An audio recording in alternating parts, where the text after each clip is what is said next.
wallet too.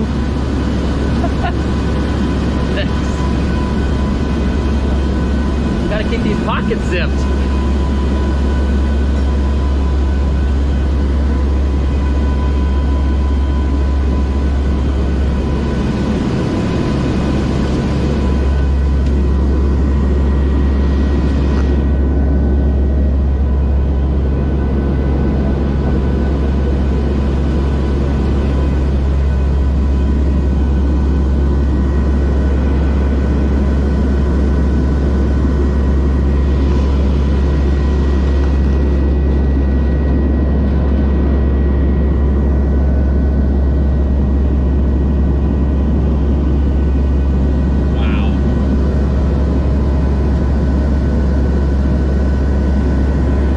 This is a live look at the radar as Milton churns its way through the Gulf of Mexico.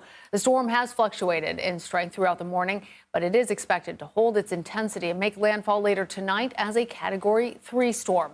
As much as 15 feet of storm surge is expected in some areas along Florida's west coast.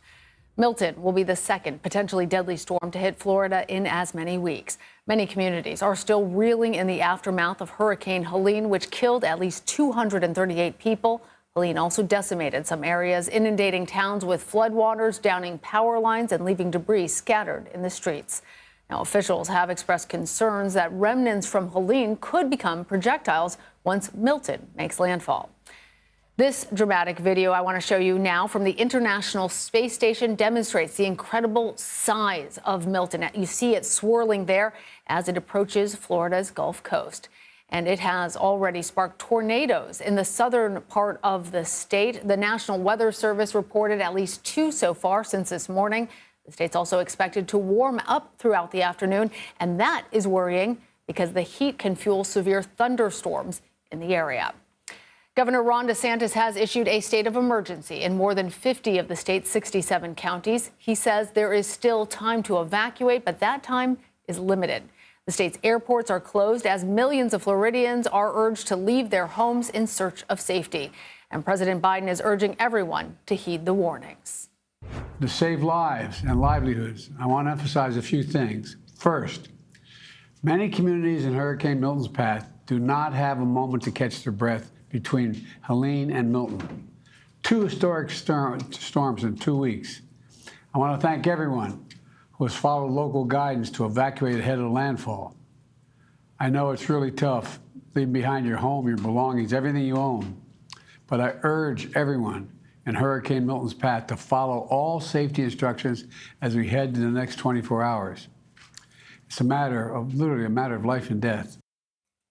CBS News meteorologist and hurricane expert David Yeomans is tracking the storm for us. He's there in Chicago watching all of these different models for us. So, David, the biggest concern appears to be this potentially catastrophic storm surge. Remind our viewers exactly what that means, why it's so dangerous, and what specifically officials are predicting. Lana, storm surge is the rise in the ocean level from a hurricane. And remember, it's not wind, it is indeed water that is the big killer with these storms. Live behind me, this is a view of the Sanibel Causeway near Fort Myers. You remember that bridge was destroyed in some areas just 2 years ago by Hurricane Ian.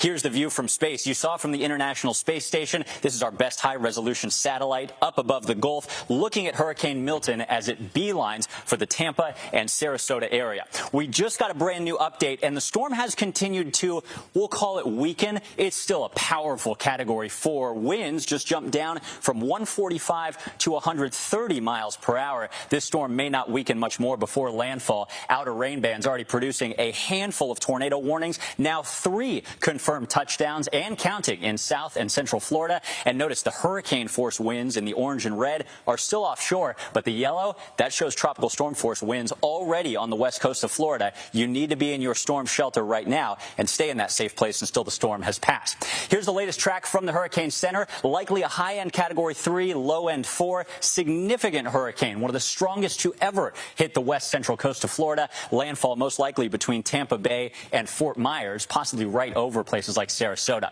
It maintains hurricane intensity after that, bringing hurricane-force winds to Orlando and even some storm surge flooding to the east coast of Florida.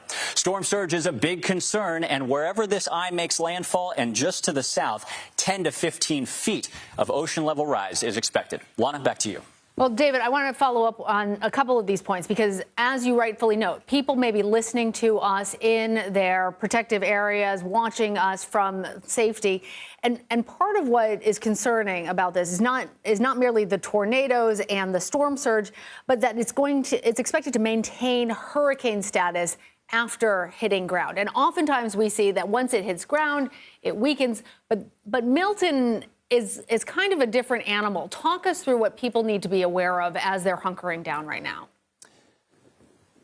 That's a very good point, Lana. I'm glad you touch on it. This storm is moving quickly, and sometimes there's an effect over Florida, namely a very swampy territory called the Brown Ocean. Basically, the hurricane needs the ocean to survive. When it moves over land, it dies. But when hurricanes move over Florida, especially when they do so quickly, they kind of think they're still over the ocean. All that swampiness and moisture in the land that it's moving over means this storm will maintain hurricane intensity all the way over Orlando, all the way over Daytona Beach, and into the open Atlantic from there. So even inland areas, we're talking Category 1 winds likely in places like Orlando. And sure, you don't have to deal with the storm surge ocean flooding in inland Florida Peninsula, but we have 18 inches of rain that may fall in those same areas, a rare high risk of flooding, the same risk area that we saw in North Carolina with Hurricane Helene.